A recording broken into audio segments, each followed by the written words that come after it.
This is Greg Ehrbar. I'm speaking with one of the world's most beloved entertainers, someone that we know from countless television shows and movies, Miss June Lockhart. Oh, thank Welcome. you so much. I am rapidly working my way into venerability here. And you're here to shoot the popular television show Step by Step. Yes, I play Patrick Duffy's mother. Helen. And yes, and I've done one episode already this season, and so to be called back to do two more is really great fun. It's lovely. But Helen is sort of a different kind of role from what we might expect from you from the Lassie days. It has more to do with what I am in real life. Really? Yes.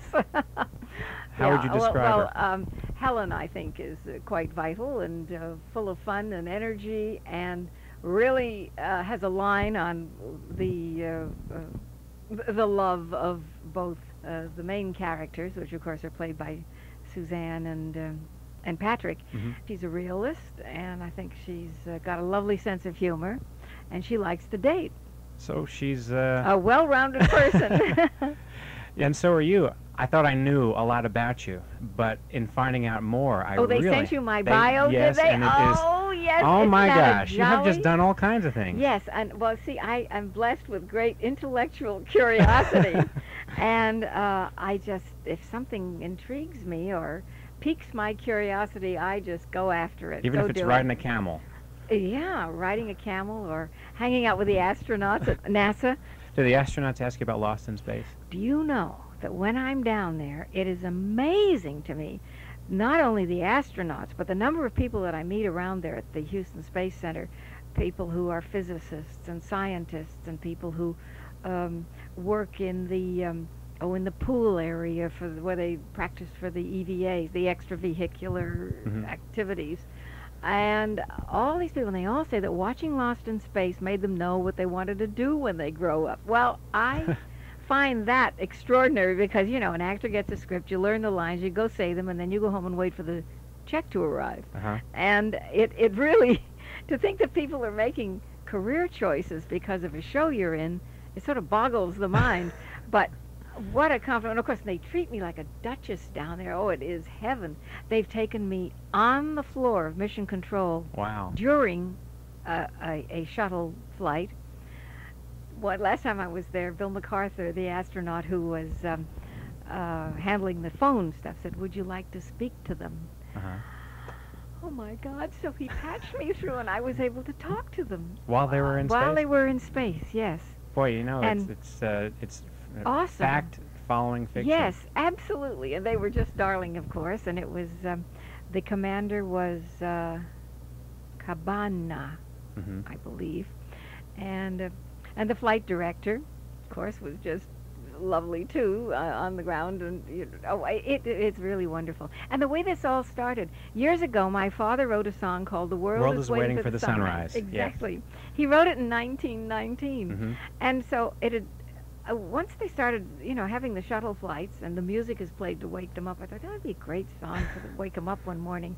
Anyway, I called and was put in touch with Ken Reitler. And Ken said, well, now it sounds like a great idea to me, but you understand these are sort of in-jokes between what the astronauts on the sport team, you know, we play them, and they all have sort of in-joke meaning for them. But he said, let me run it by. So I sent a CD of the Les Paul and Mary Ford version. Oh, yeah, that's the big hit. And they played it, and he called me back, and he said, well, we're going to do it. I said, let me know when. I'll be there. So there I was in Mission Control in the viewing room, and they woke him up with it at 2:09 a.m. one morning. And I went, oh, you know, it was just me. Oh, so exciting. And then the announcer comes on afterwards and explains, you know, what the song was and everything. And then, maybe 10 minutes later, the pilot, the commander called down and he said, what time is it there now? They said, well, it's 2:36. He said, well, all of us here are wondering what Lassie's mother is doing in Mission Control at this hour. And subsequently, I met that crew when I was down there for another event, and it's heady, it's rich stuff. People call you Lassie's mother. A lot, yes. I initiated that phrase. Did you really? Yes, I did. But Lassie was a dog, and you were a human, so actually, technically, you were, it wasn't Jeff, it was Timmy. Timmy, Yes. Lassie and Timmy. So you were Timmy's mom. That's But right. to many, many people say Lassie's mother. And you've done so many shows that have become icons, that have become It's amazing, isn't cult it? Yes. popular things. And of course, we didn't think that was what was going on when we were doing Lassie or Lost in Space or when I did Petticoat Petticoat Junction. Junction, yeah. By the way, Petticoat's going to be on the new Nickelodeon channel that they're starting. Oh, really? It's really extraordinary. And also, some actors, you know, go their whole lives and are never associated with one part. Right. And there I've got those two. I think it's wonderful. And people still come up to you, and do you know by the way they approach you that they're going to come up to you as Maureen Robinson or Yes, as I can tell by what Janet age Craig they are. or And if they're in wheelchair and crutches, I know it's going to be Petticoat Junction. No offense intended.